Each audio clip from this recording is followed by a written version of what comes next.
Forget, I had flown into Peru, and some people had given me money to buy pastoral libraries, and I flew into Peru and got there real late, and about got to my sleeping quarters at about 2 in the morning after going through customs and everything. But something just, I couldn't sleep. I had to go to the bookstore the next day, and I didn't know why. Why should I go to the bookstore in Lima? But I just knew, I just couldn't even, I've got to go to the bookstore tomorrow. Well, you've got several days, we could do that later. No, I've got to go now. And remember, I took a taxi there and got there too early and the doors weren't even open. It's the one good bookstore there in Peru.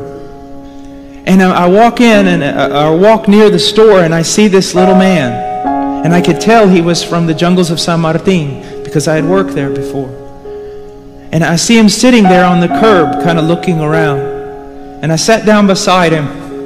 I said, ¿Cómo estás? You know, what's going on? Where are you from? And he started telling me. We started talking about places I'd been, where he'd been. And I said, what are you doing all the way in Lima? He said, well, it took me 3 days to get here.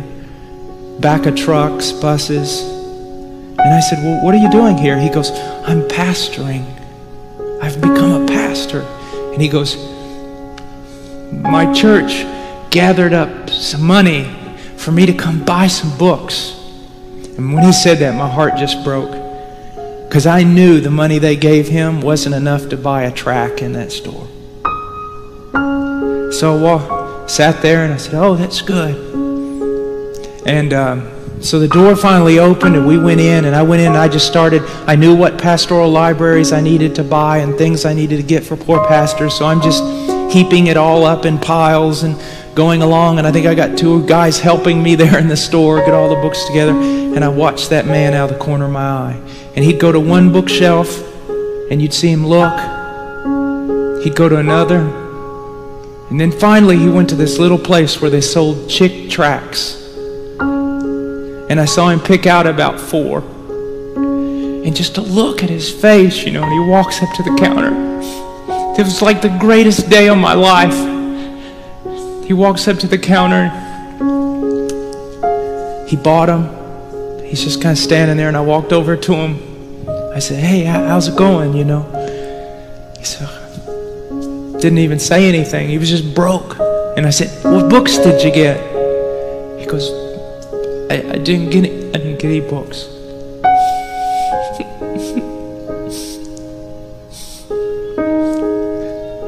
And I said, do you know where I'm from? He said, no. I said, I'm from the United States. You know how far away that is?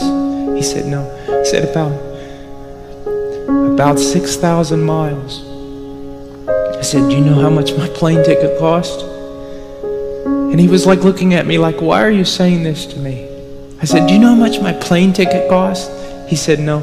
I said, about $800. Do you know when I got here? He said, no. I said, 2 this morning.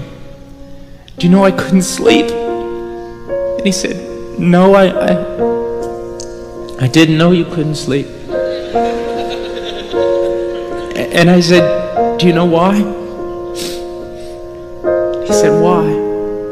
Now you're looking at a man that if he held $5 in his hand, he wouldn't know what to do. I said, a few months ago,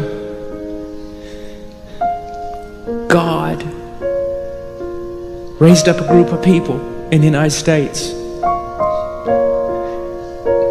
and they gave me money, and then I bought a plane ticket for $800, and I flew in a plane here, and I landed here last night, all the way from the United States. And I couldn't sleep all night. And so I got in a taxi this morning and I made my way down here. Do you know why? He said, no. Because to buy you every book you're ever going to need. I said, do you realize the love of God? I love that, because if God loves him that much, he loves me that much, he loves you that much. Just think about that. God moved people from an entirely different nation. God spent all kinds of money, bought a plane ticket for one reason. A little Indian in the middle of the jungle And if you say coincidence, you're a blasphemer and a fool. God did that for him. Isn't that wonderful? We got such a good God. Wonderful God. Just got a wonderful God. And that's what missions is about. We're always thinking about, it seems like we go to the mission field and we jump completely over the church to do our own thing with the lost. You ever realize that? I see missionaries and mission groups doing this all the time. Jump right over the church to go do something with the lost. My thing is the bride of Christ. If we help the bride become beautiful and strong in those countries, she'll take care of the lost. She'll take care of the lost. We need to pour our lives into the church because that's the only place God's determined to get glory for himself.